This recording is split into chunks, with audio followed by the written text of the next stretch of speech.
اعوذ باللہ من الشیطان الرجیم، بسم اللہ الرحمن الرحیم۔ جی تو رمضان کے لیے کچھ اور خاص مزید دعائیں جن کا ترجمہ ہے: اے میرے اللہ، میں تجھ سے خیر کی ابتدائیں اور اس کی انتہائیں اور اسے جامع اور کامل کرنے والی چیزوں، خیر کا، آخر کا اور ظاہر کا، باطن کا طلبگار ہوں اور جنت کے بلند درجے مانگتا ہوں۔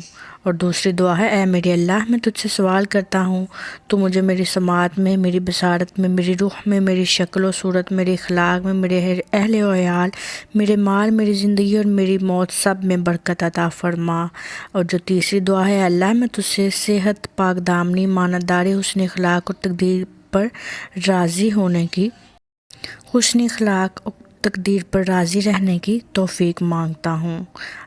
اور چوتھی دعا ہے: اے اللہ، میں دنیا کی تنگی سے اور قیامت کے دن کی تنگی سے تیری پناہ مانگتا ہوں۔ یہ ایسی دعائیں ہیں جن کے مانگنے سے اللہ تعالیٰ ہماری ہر دعا قبول فرمائے گا۔ جزاک اللہ خیرہ۔